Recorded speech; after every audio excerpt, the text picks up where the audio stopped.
Hey guys, and welcome back to the channel. Stick with me because I've got a brilliant idea. What if we made a superhero movie but don't have any superhero action until the last 20 minutes? That's right, we're looking at you, Fantastic Four. And no, not the campy 2005 one that we've already reviewed on this channel, but the 2015 Fox reboot. The one that was supposed to be darker, edgier, and more realistic.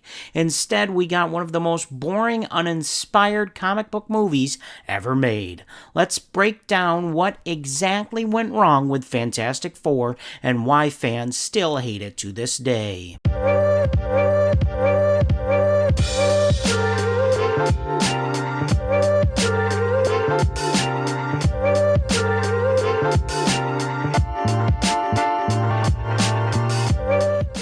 The movie follows Reed Richards, a brilliant young scientist recruited by Baxter Foundation to help build a dimension-hopping machine. Along for the ride are Sue Storm, Johnny Storm, Ben Grimm, and Victor Von Doom. Sounds promising, right? Well, they jump into another dimension, it's called Planet Zero, and return with superpowers.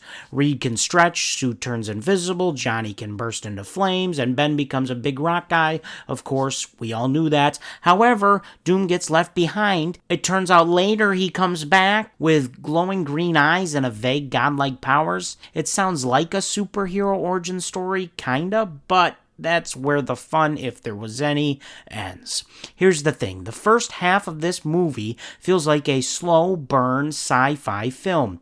And not in a good way. It takes over an hour just to get to any actual semblance of superhero stuff.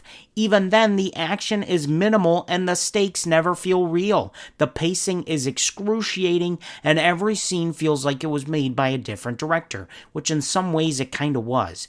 The tone is dead serious, it's completely void of humor. The family dynamic and fun that fans expect from a Fantastic Four story is gone. The characters barely feel like a team. There's no chemistry, no warmth. It's cold, clinical, and honestly, just plain boring. And don't even get me started on the villain. Dr. Doom is one of the greatest villains in comic book history, but he's reduced to a bumbling sci-fi ghost with unclear motives and a rubbery green suit. What a waste. Part of the problem with this film was the behind-the-scenes drama. Director Josh Trank allegedly clashed with Fox executives. The film was heavily reshot and re-edited, and it shows. Characters disappear for chunks of the movie, haircuts change mid-scene, and the plot jumps ahead with jarring time skips.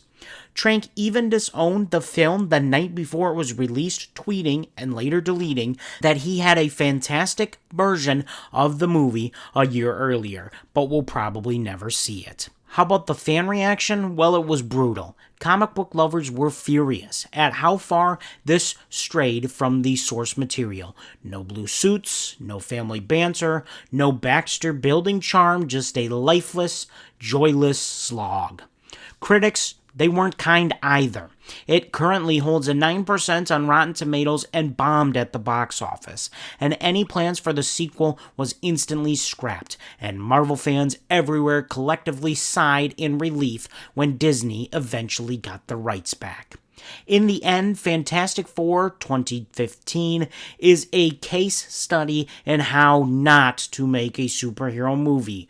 Great cast was wasted, iconic characters are flattened, and an origin story stretched thinner than Reed Richards himself. It's not just bad, it's boring, and honestly, that might be the worst sin a superhero movie can commit. But hey, now that Marvel Studios has the rights again, maybe the next reboot will finally do some justice for Marvel's first family. And if you're curious what my out-of-theater reaction is to that movie, we will have it for you just in a couple days on Friday.